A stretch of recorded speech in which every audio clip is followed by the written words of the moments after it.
Hi, welcome to How to Build a Computer from Scratch for Beginners, the 5-minute guide. Wow, that's a mouthful.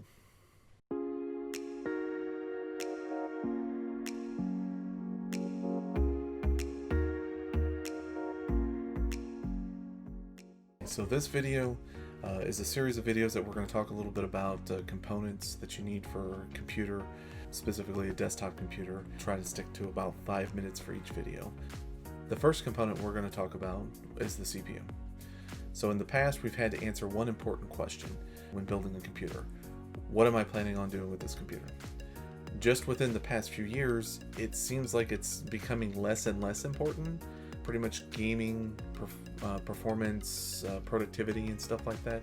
All that stuff seems to be melding in a little bit more, so it's becoming less important of a question. But still, we want to try and answer.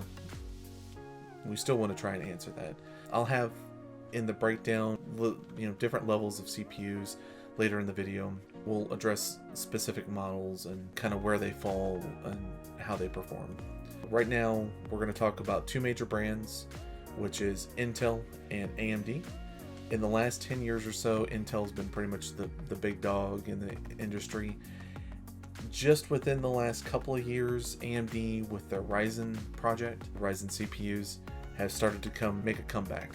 Again, it's becoming less and less of a branding thing, but it really is just about what you want to spend to get X performance, depending upon what features you want to get with it. Before we get to the breakdown, I want to take a moment to thank you guys for staying this long in the video. If you haven't already, please hit that subscribe button, hit the little bell notification that you get notified when we have videos, and hit that thumbs up.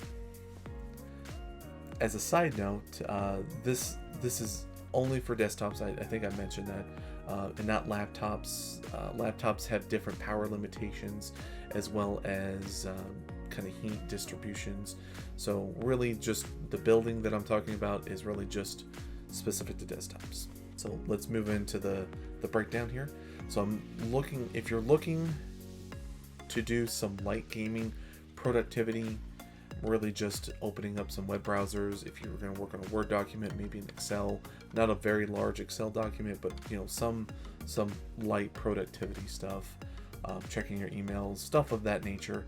You're really just looking for the lower end, which is probably going to be an Intel i3 or AMD Ryzen 3.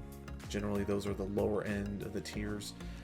These can handle light productivity stuff with no problems. The next tier up is going to be more the stepping into gaming, as well as moderate productivity, more than just a few Excel documents, something that's going to be larger Excel documents if you need to, if you've got a lot of web tabs and stuff like that open, all of that, you're going to probably start looking into this tier, and that's going to be the i5s as well as the AMD Ryzen 5s.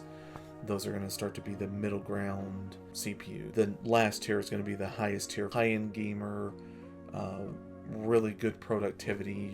You're getting into the video editing kind of realm at this point.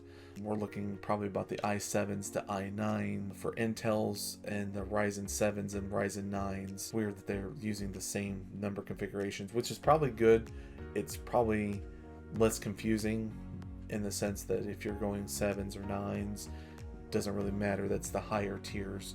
In this range, you're going to go anywhere from like 8 cores, which is on one chip you have 8 processors, or up to like 16 and up. So these are more beefier processors at this point. I would say if this is going to be your first build and you're still a little unsure, I would generally stick with the middle ground.